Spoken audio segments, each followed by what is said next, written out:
दोस्तों, तो कैसे हैं आप सब। मुझे उम्मीद है आप बहुत अच्छे से होंगे और आपकी तैयारी तो उससे भी अच्छी चल रही होगी। जैसा कि आपको पता है कि पीआरटी, टीजीटी और पीजीटी में इस बार जो बैठने वाले हैं उनके लिए वीडियो बहुत काम आने वाली है, खास करके जिनका सब्जेक्ट इंग्लिश हो।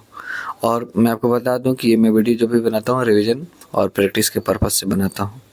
और मैं साथ साथ में ये भी बता दूं कि ये जो इडियम्स एंड फ्रेजेस लिया गया है निधि मैम के पीडीएफ से लिया गया है।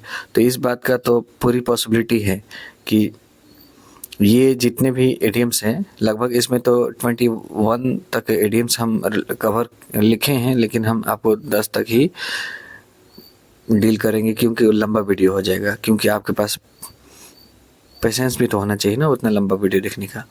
तो खैर ये तो एक बात हो गई। दूसरी बात ये है कि प्रिडिक्टेड उन्होंने अपने हाथों से किया है, अपने दिमाग से किया है और उनका रिजल्ट बहुत अच्छा रहा है। तो इंशाल्लाह इस बार भी ऐसा माना जा सकता है, बिलीव किया जा सकता है कि अच्छा ही होगा उनका प्रिडिक्शन। तो चलिए शुरू करते हैं। पहला हमारा इडियम से कैट्स पॉ। कैट्स पॉ का मतलब होता है a person used by another as a dupe और टूल। किसी व्यक्ति को उपकरण की तरह इस्तेमाल करना, किसी आदमी को औजार की तरह, वस्तु की तरह इस्तेमाल करना कैट्स पॉ कहलाता है। एग्जाम्पल के थ्रू समझते हैं। Poor people easily become cats पॉ बिकम ए कैट्स पॉ in the hands of the political leaders. जो गरीब आदमी होते हैं वो पॉलिटिशियन के हाथों आसानी से उपकरण की तरह इस्तेमाल हो जाते हैं। ठीक है, ये तो बात आप भी जानते होंगे, ये बात सही भी है, ऐसा होता है। वो अलग बात है कि ऐसा नहीं होना चाहिए। हमारा अगला इडियम है get the better of. Get the better of का मतलब होता है एडवांटेज ओवर। एडवांटेज ओवर का मतलब होता है लाभ प्राप्त करना। इसको एग्जाम्पल के थ्रू समझते हैं। He got the better of his partner in the business. वो अपने पार्टनर के बिजनेस में अच्छा लाभ प्राप्त किया। ठीक है,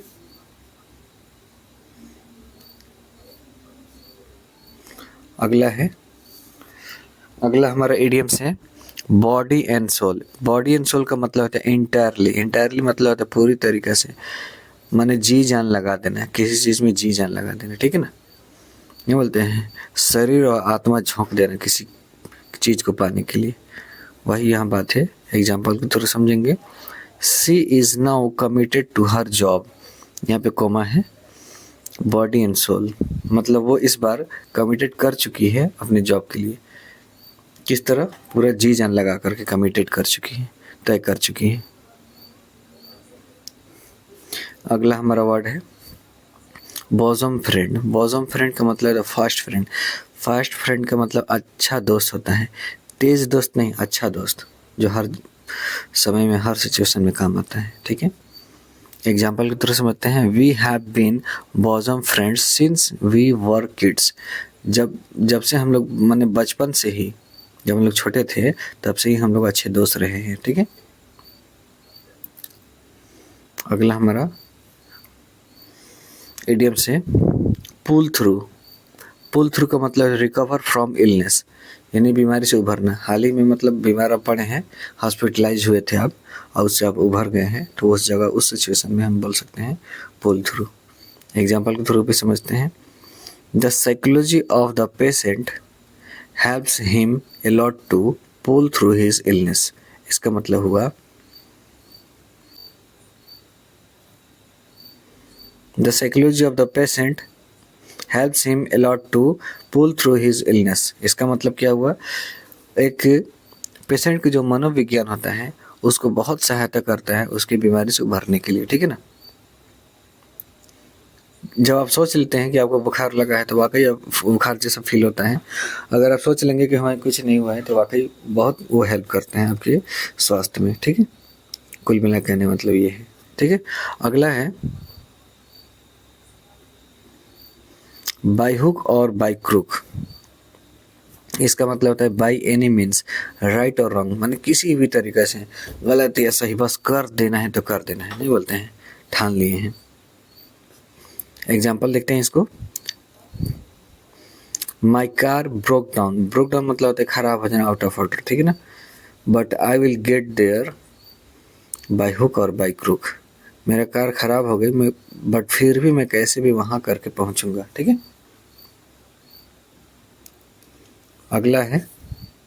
अगला हमारा इडियम से a wild goose chess. 7 number क्या लिखा है, ए वाइल्ड गूज चेस।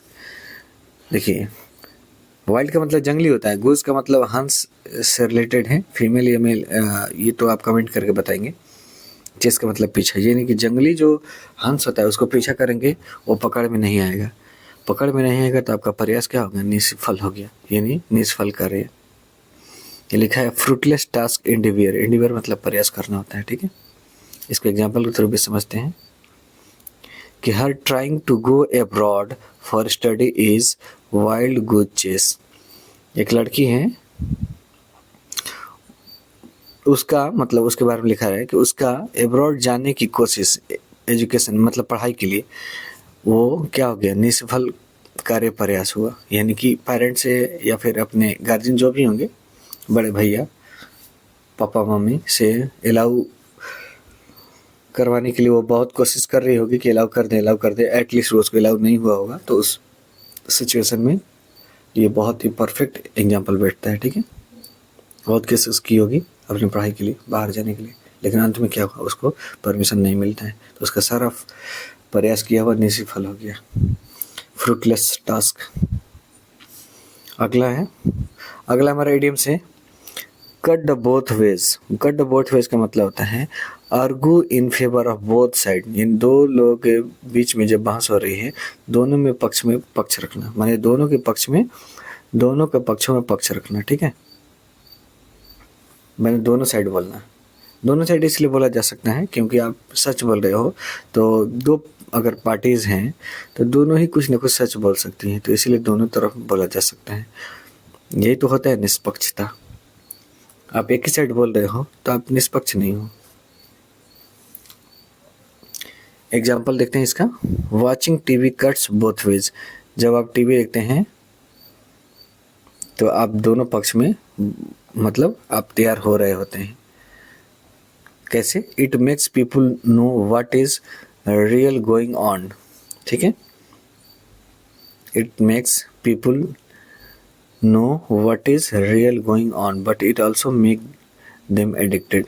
यानी आप जब टीवी देखते हैं तो पता चलता है कि आसपास आपके मतलब दुनिया देश में क्या हो रहा है, उससे आप अवेयर रहते हैं, लेकिन साथ साथ में आप धीरे धीरे एडिक्टेड भी होते जाते हैं। ठीक है, दोनों ही बात है, नेगेटिव और पॉजिटिव।